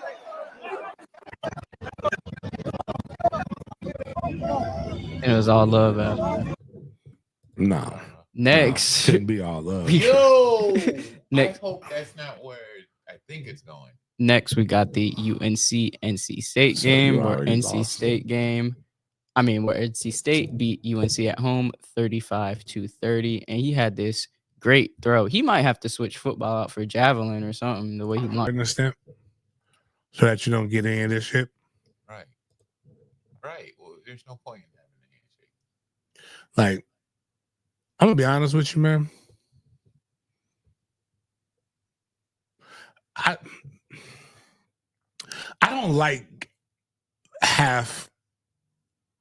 If we're gonna fight, let's fight. I don't like this. I'm kind of want to fight. I'm just gonna talk bad, knowing that this is doing shit that you know people are gonna break up, and that bothers me.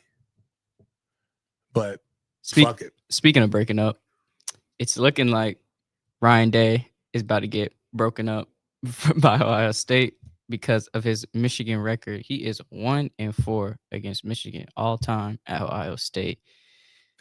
One day Ohio State will beat one day Ohio State will beat Michigan. Just won't be Ryan Day. They need to get on out of this, man. This man's been looking for a job anyway. He was, when they were talking about firing Billy Napier, Florida was saying that he was being talked to. I think he's going to end up going somewhere else. And a lot of people that went to Ohio State will be entering the transfer portal. So Ryan Day, the head coach, was just standing here after Michigan beat Ohio State on their own field, after their senior captain, Jack Sawyer, devastatingly cries out, quote, "They're not effing planting a flag on our effing field again." Before we say this, I want to personally reach out and say, fuck Emmanuel Acho. All right. That's who we got this from. So I just want to just say that from the bottom of my heart. All disrespect, Mitt. So, but yeah, now we can play it.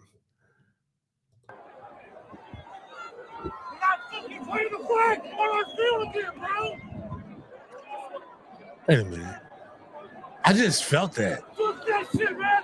Fuck these guys. They're the one on the field. Fuck you. And you can see Ryan Day just sitting there looking like he's a fan. How many times have they lost? Ryan Day? No, yeah, on the field. I said this would be. You said he's 1-4. Yeah. Fuck that shit, man. Fuck these guys. So that means they played twice at Ohio State. This is the second time that this has happened. Dude, that's hurt. Yeah, that's hurt, man. Yeah, oh my God, like that is just like he's I've done my he's a senior. Look at his helmet. Look at his helmet. All his stickers he got on his helmet. He's been there for a minute. But this wasn't. Man, he grabbed the wrong person. The person like, don't jack me up. You should have been jacking them up in the game. They wouldn't have done this. This wasn't the low light of the game, though. The security had to resort to using pepper spray on the crowd, man, and some of the players got wet up. And you can see right here from this clip, you'll see the security just sprayed it in the crowd. So here's it. Yeah. Oh yeah, my bad. If you got a mask on, I mean, not a mask. If you've got a visor, that shit just gets trapped in there. It's tough. Oh, bam. Oh, bam. wow. Does he have dust? Oh my bad, they're the police. Get back! Get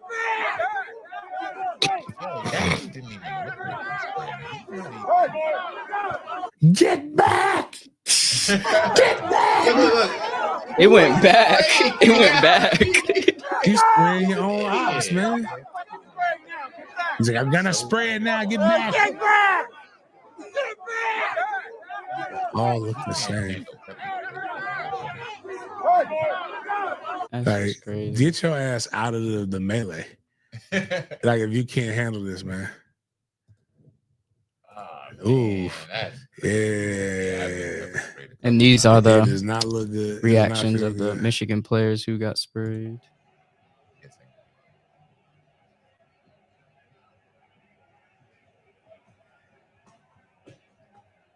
Tough. Dang. Tough. You done played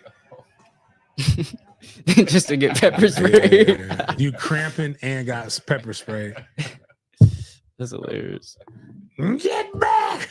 Is there room to sue for any of the players or maybe some of the fans who are there? Well, they should have still. Well, yeah, the fans can't sue.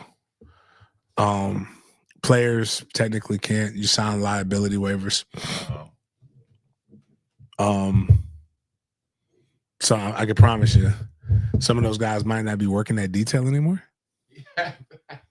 So that might happen, but like, I'm gonna be honest with you, when shit like that happens, you just kind of back up, let it run its course. Like, they're gonna get tired eventually. Probably a sweet gig to have as a coach. We have the Week 15 AP Top 25 poll. Miami at 14. Nice. Alabama at 11. They beat their rivals Auburn recently. This past weekend, 28-14. Jalen Milroe just doing Jalen Milroe things. 3 tutties on the ground. Crazy. And yeah, these are the teams.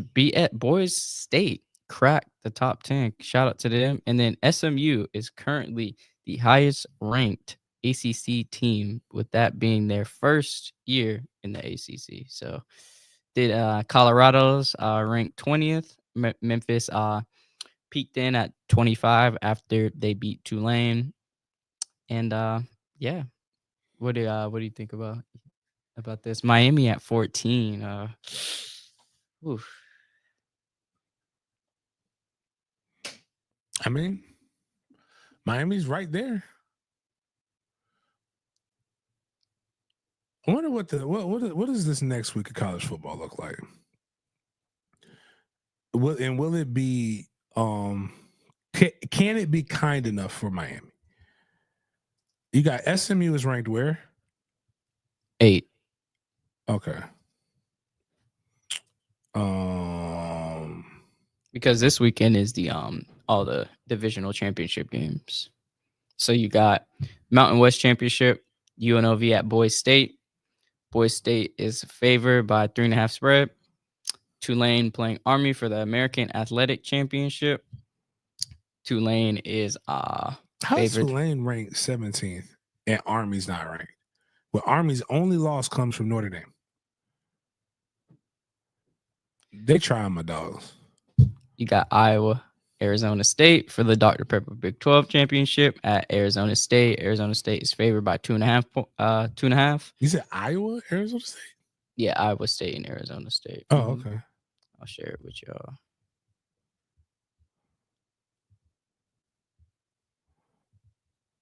Georgia and Texas for the SEC Championship. Texas is favored at home by 2.5. Penn State, Oregon for the Big Ten Championship. Oregon is favored by 3.5. And then Clemson at SMU. SMU is favored by 2.5 points. So these are the conference championship games that are this weekend. The games for the Mountain West Championship and the American Athletic Championship start on Friday at 8 p.m. So make sure you guys absolutely tune nothing. in. The only thing that could help Miami, I don't think this helps Miami though. They would need UNLV to beat Boise State.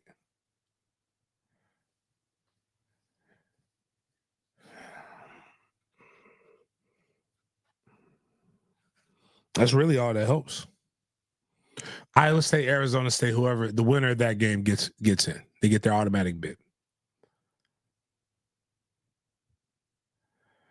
Georgia, a loss would not drop them too far back either way. The SEC championship game is in. The Big Ten championship game is in. I believe if Clemson beats SMU, SMU is in. There's just got to be a lot of bad shit happen, like a lot of petition, a lot of mumbo jumbo.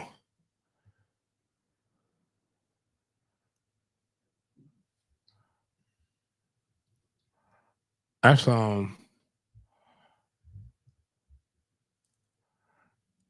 Army should be in.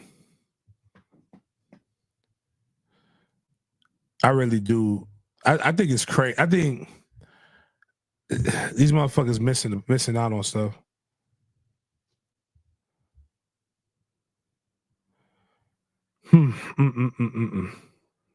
It's gonna be a crazy world, man. I can't wait for it.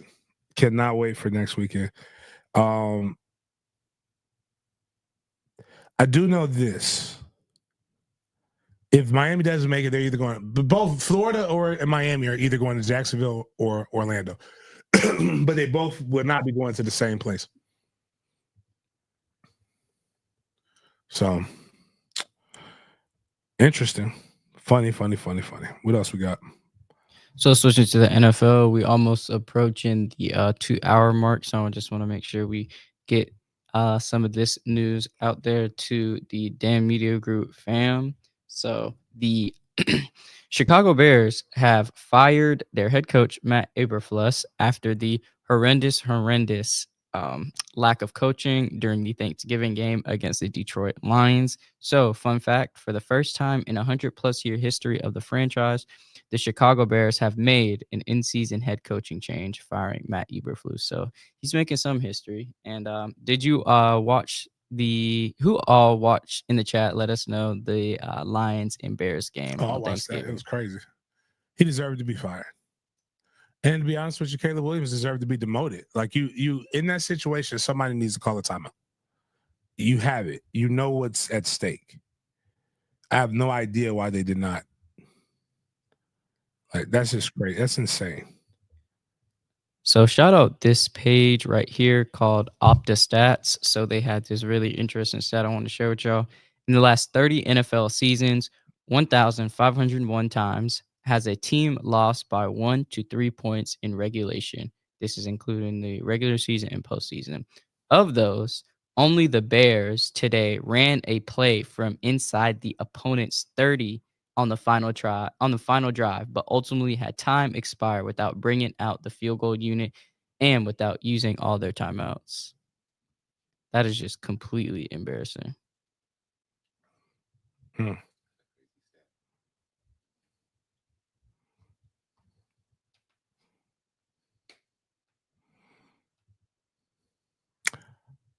I just realized something.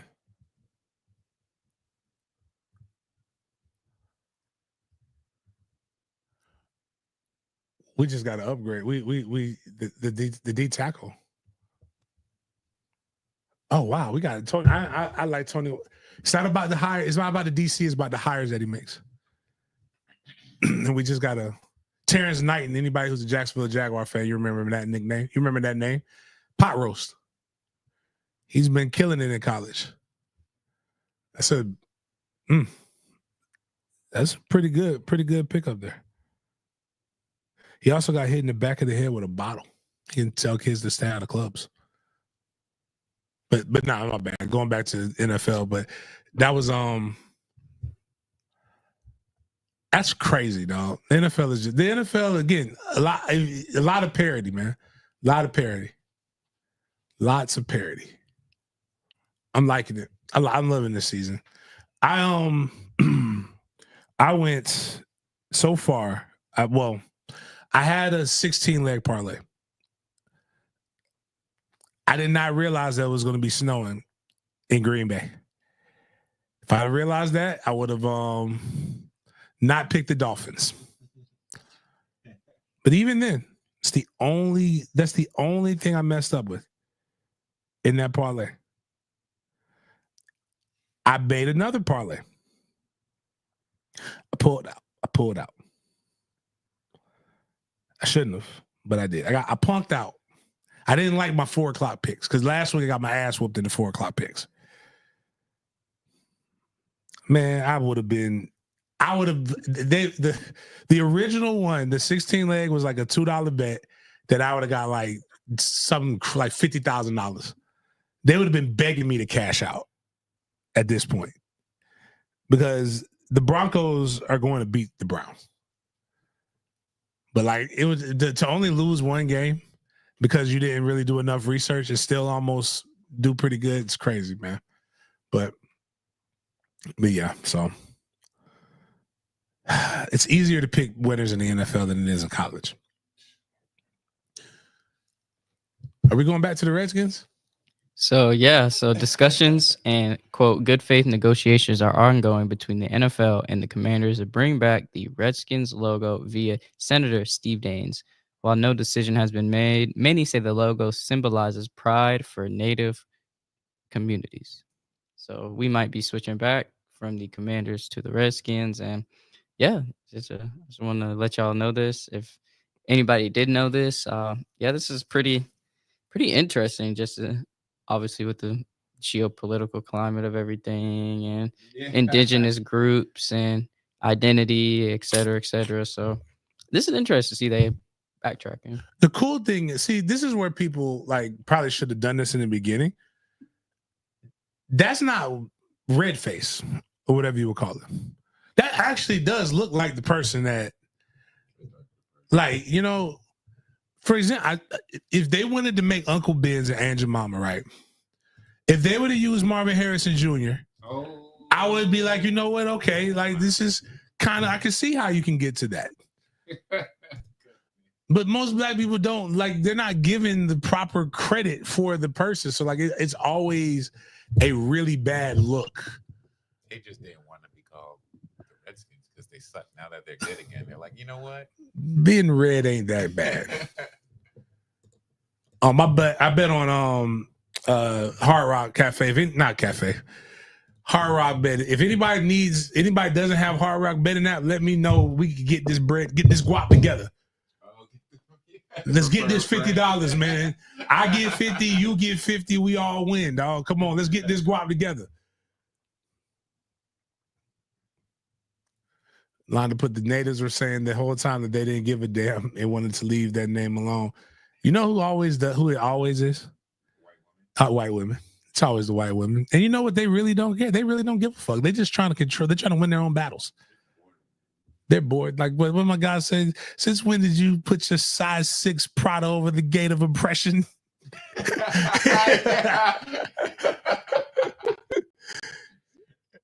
Oh, man.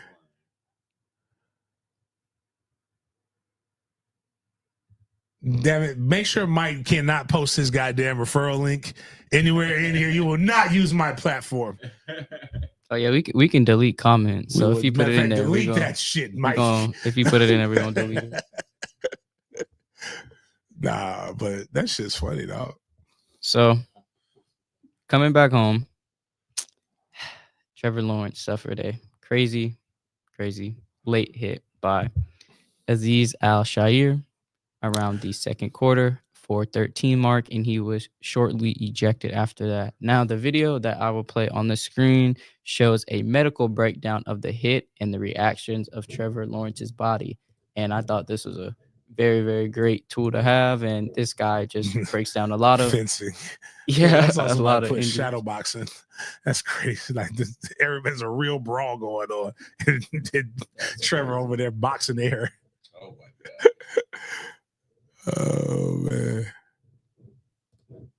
So everybody enjoyed this video.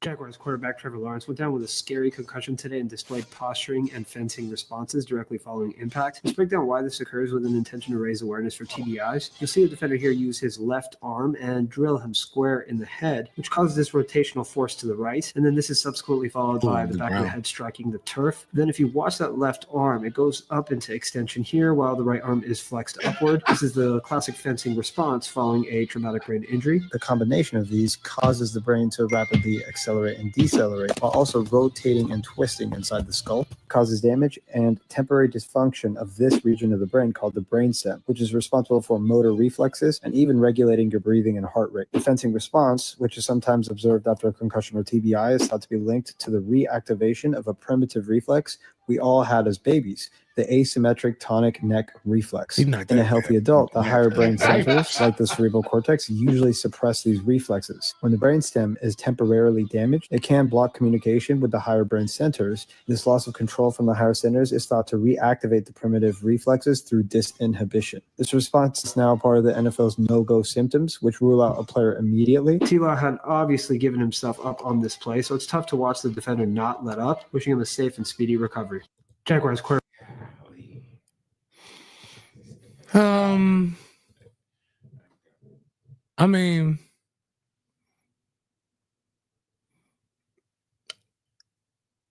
it was fucked up. It looked bad. In today's game, you have to call that. That being said, I don't really care. I mean, he shouldn't have fucking been in the game in the first place. He's already needs surgery. It was useless. We're not making a fucking playoff run. I just let the man heal. Now you got to do the right thing no matter what. Because concussion protocol is going to be out 1 game, maybe 2. But just had the surgery and heal up and get ready for the spring. Not spring. What do you have? You got OTAs and mini camp and things of that nature. But yeah. So Lamar and the Ravens faced the Eagles in a very, very this matchup had a lot of hype around it. They called it the bird game or something like that. And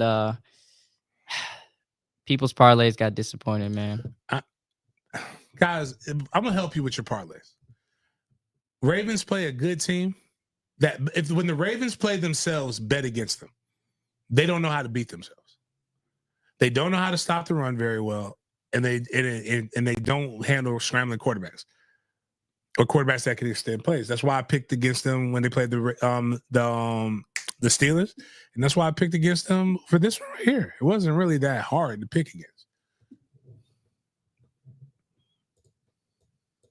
So everybody was cussing out Lamar, even his own mom after the game, after the 24-19 loss to the Eagles. And this is what Lamar had to say.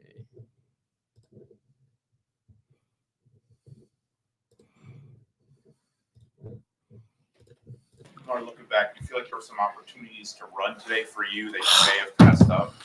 Yeah, my mama just told me that. She just cussed me out. So like I'm mad. So like we gonna get after it, bro. I ain't gonna lie to you. We gonna get after it. I can't wait till this ball get on. Like, we got the Giants coming up. I'm ready to go. Like I'm just ready to go, man. So what did she cuss you out about? She said it was lanes I should have took and ran. But I was just trying to let guys develop routes. We had developing routes. I was just trying to go through my progression. But yeah, she right. I'm gonna do my like I ain't Lamar, big picture, heading into the bye, 8-5. You're a game and a half behind the Steelers. Where do you think the full team is? We don't need to worry about the Steelers. We need to worry about us. Like that's the first thing. Worry about whatever we need to clean up on this side. Clean that up. Like forget every other team. We need to be beating ourselves out there. Little opportunities, we're not making them happen. We need to make those critical situations happen, and we're not doing it. At the beginning of the game, when we first got out there, I believe we were hitting on all cylinders. And the drive, fumble snap, mishap, that kind of I feel like we start messing up right then and there. We got to just stay on task and just play our ball.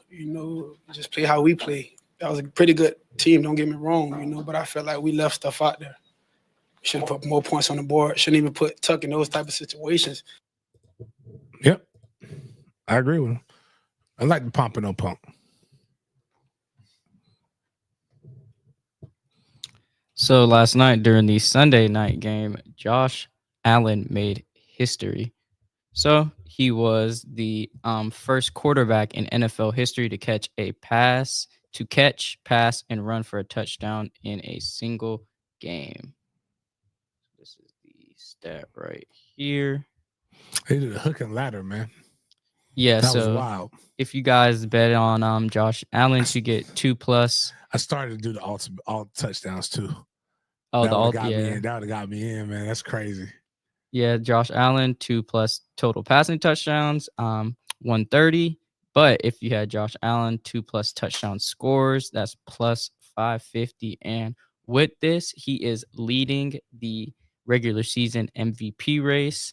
So he is currently the favorite to win the regular season MVP, especially after Lamar hasn't been winning, and obviously Saquon doing what he does best. So right now, per ESPN Bet, you have Josh Allen favored with 220. Then you have Saquon Barkley plus 425, Jared Goff 1,000. Then you have Lamar with 1,100, Patrick Mahomes with 1,500, and Jalen Hurts with 6,000. So yeah, I still think I don't know. It's leaning towards Josh Allen, but you never know. Each week something could happen. But what do y'all think? Who is your MVP pick be through this week? I'm giving it to Josh.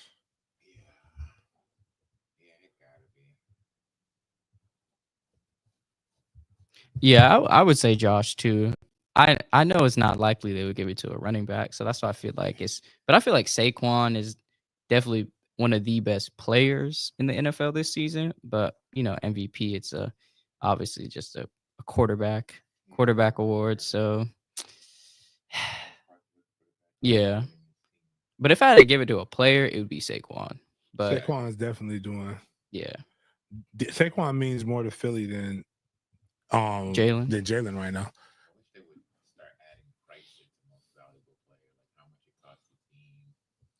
Oh, like jersey sales and marketing. Because they got Saquon for a pretty good deal, right? Yeah, because running backs don't get paid. Right. Yeah. That's literally the most valuable player is him. Oh, from an economic standpoint, yeah, I see what you're saying. Oh, facts. But we're transitioning to our Big Games BS segment, so where we just touch on little random things here and there throughout the sports, popular culture world, etc., etc. How many of y'all are Medea fans? Y'all like Medea? I've learned. That man gay. That man. You started to hate it. Who? Medea or Tyler Perry? Tyler Perry. I hated him at the beginning, but I've learned to respect what he's done for the Black community. Oh, listen, he's hiring a lot of people, but I fully believe that the Boondocks was right. In order to get some of them lead roles as male, you gotta. You think so? I believe he everything. So all right, everything we thought Suge Knight was, Puffy is. Right. Everything we think Puffy is, Tyler Perry is. I mean, I wouldn't be surprised. Like that man be taking man's butts for money. I could see that. Like, let me tell you this, dog. I get it. When you needed to first get into your when you first needed to get into the game, you've been molested and you done all this other shit that you said. I get it. You did it. You felt like you could play the person, whoever in your life inspired the Medea role, right? Right. All right, bro. We can find a new Medea. We don't need Medea needs a man, and you play Medea. Yeah. Like we can find we can find other things, though. Like, but I blame him for as good as he's been to. You know who's good for communities? Drug dealers. They give book bag. They give kids money for book bags. They give turkeys away. They do a lot of really, really important shit in the community. Matter of fact, sometimes they help legislate crime better than the police. But they also sell drugs. Negative, I think. So if they're bad people, so is Tyler Perry. Tyler Perry does a lot of good things for the community. I also blame him for I blame him for all the bad things that happen to the Black community. Jeez. If there's a tornado, there's a flood, somehow he had to do something to do with it. I don't mind him wearing a dress. It's just like we're gonna do the same movie over and over and then play off the most stereotype. But Black women love him. Yeah. But you know who Black women love that stereotype them every day? Gay Black men. Oh, that's true. So I don't feel sympathy. They're looking for sympathy. It's in the dictionary between shit and syphilis. Tyler Perry literally has made a living saying that he could do you better than you could ever do you. Yeah. If he has 12 movies, I think 3 of them are good. Our Family That Prays is good. I like the one. My favorite ones is probably the ones where he's not in it. I like Confessions. That one's cool. Family That Prays is cool. It's another one. Meet the Browns. I like Daddy's Girls. Oh yeah, that one's good too. Yeah, that was good. Outside of that, man, I mean, I think Medea was in Daddy's Girls for some reason. I don't know. No, she was. She was okay, but like Medea Goes to Jail was funny. That was. Funny. It's like so when he was coming up, his plays were big, and people were doing bootlegs of his plays when I was in college. And you know who loved it? And this is what made me step back and be like, my family would bash rap music, but they loved this shit. And do you know who everybody thought they like? Why you don't act like this? Bitch, I'm not fucking gay. I'm not Tyler. My family ain't no fucking Tyler Perry movie, even though my family loved it. We would be at Thanksgiving. Auntie Lesson, I just had Thanksgiving. I can see that. But what I was saying, it wasn't that group. It wasn't that. That might have been why I hate it too, because that should be hypocritical than a motherfucker. Like it's literally you can't sprinkle Jesus on everything. Like all his plays were, again, Boondocks nailed it to a T. Every Winston Jerome play had the God-loving black woman that dated the dark-skinned man from Law and Order who was evil. The man was dark-skinned and evil. I am evil, I am dark-skinned, and I hate Jesus. And I hate Jesus. And the black woman was always, she loves Jesus. She works hard for her family, and she goes to her aunt, who's this crazy off the box God-fearing black woman, big ass black woman with a mustache. Yep. And then she comes back. Then she meets the light-skinned gardener, played by Shamar Moore, who came out of jail, has nothing but he loves Jesus. Again, women love these motherfucking movies, but he's a bum. He's not a high-value man. He's not making six figures. He's a light-skinned gardener that's dicking you down, but you don't want to leave your husband because of Jesus, but you're getting dicked down by the light-skinned gardener. And then you say, you know what? Because you love Jesus, you're going to go back and give the dark-skinned evil man one more chance. He said, and then he says, like, I'm evil, I hate you, which means I hate Jesus, and he's about to slap you. Then all of a sudden, the light-skinned gardener comes in, stops you from slapping them, and it beats you up, and then y'all gonna live happily ever after with Jesus blessing your adulterous fucking affair. That's exactly. And now, which we get to do. The crazy part is, it's. You know why they love it? Because women will say one thing, that they want a hardworking man that pays all their bills, yet they have a motherfucker whose bills they're paying. And this shows the real side of what they really are. Twitter and Facebook is what they want to be. Right. Reality TV is what they want to be. Medea movies is what you really are. You really are a bunch of enabling Jody motherfuckers, enabling Jody's motherfuckers. You take these homeless sexuals all because they say that they love Jesus. It doesn't even exist. None of this exists. I mean, like, no, I'm telling you, women love to say men are the whores, but I've lived enough.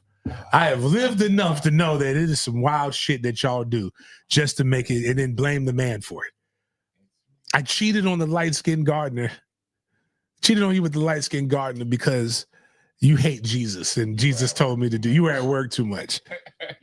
Fuck out of here. Meanwhile, the dark-skinned evil dude from Law and Order got the white bitch breathing down his neck, loving his dirty draws, wants to have a family with him. You are not my dark-skinned. That's what, you know what? That's why I hate him. I don't have enough money to write the anti-Tyler Perry movie. Right. Okay. If we just had the other side, if Tyler Perry could do this, just he'll make a killing the rest of his career. Write the other side. Right. Just write what happened. What was it? Diary of a Mad Black Woman? The synopsis of an angry black man. And just show his side of the story. He's coming home, she's sighing, sucking her teeth, talking about she tired after you just tried to, you was in court all day and like, you know, you got slapped by the judge and all these other different things. And she don't want to do anything for you. But the little snow bunny, she wants to go to happy hour with you just to talk about your day, rub your temples. She wants to do the wild strange thing. She wants to suck your dick from the side. You try to see what that be like. You don't even know it. You can't fathom what that is. Meanwhile, she's over here getting mad, and you come home one day and you look at her staring out the fucking window at the gardener, and why the fuck his shirt off? And she over here drooling and shit, and now you a little tubbier. You're not as sexy as you used to be when you first got together, but you're making a lot of money at the law firm because you're about to make partner. And then you know what happens? Your ass slip and fall, and now you fucking disabled. And now this bitch got to take care of you, and she mad because you can't give her. Now she want dick from you. She didn't want your dick when you had it and you was healthy, but now she wants the dick from you. She has an excuse to leave you for the gardener. And because you're fucking hungry and you've been sitting around all day and you can finally treat her the way that she treated you, now she wants to throw your ass in the fucking full tub that's scalding hot and make it and leave you there to fucking drown just with your lips just above the water. She's torturing you. And you know what they're going to do? Sprinkle Jesus on top of it. Yeah. Well, that's what God would want. Nah, shut the fuck up. But anyways, my bad. Fuck yeah. Tyler Perry, but this is what Tyler Perry was doing in Atlanta. This lets me know, man, just operating your truth, dog. Man, if you would just be yourself.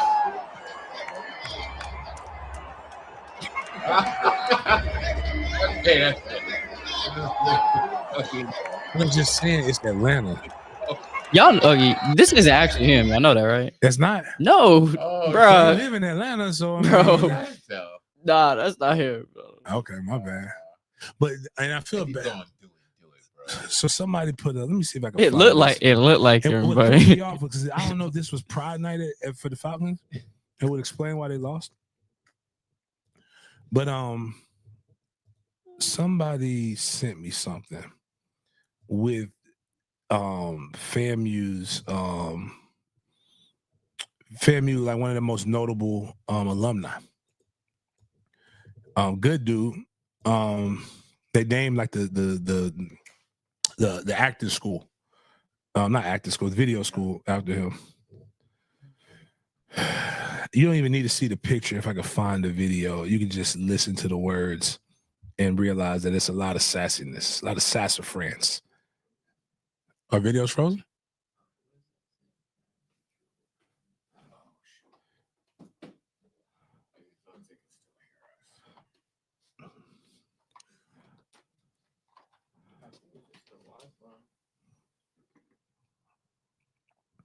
Damn, I can't find it. Maybe it ain't that big of a deal. Maybe I didn't need to find it.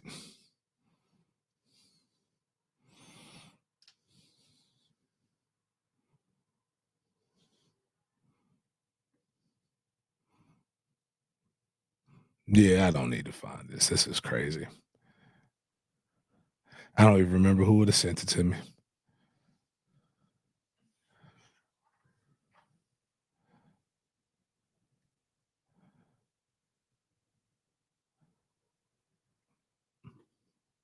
Yeah, never mind. It's just that the Falcons must have had like a Freedom Day or something like that.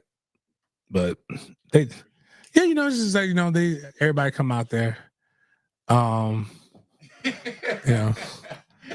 No, we got any other stuff, or is that the? Like just basically, you know, Atlanta's known for that, man. 6'4" transmissions. Look like they can rush the passer. That's a good way. D-Shaw, D-line about to get right, man. Again, be happy, be positive. Let's start telling some elite lies at Florida State. Let's see how the transfer portal happens, and hopefully we'll do well. Wednesday is National Signing Day. I'll probably end up doing 2 shows. We'll do our normal show, and then I'll do a National Signing Day recap, see what we had. Let's talk about the guys, the truth, bad, and indifferent. On that note, man, appreciate you guys for chopping it up with me. We will see you guys next time.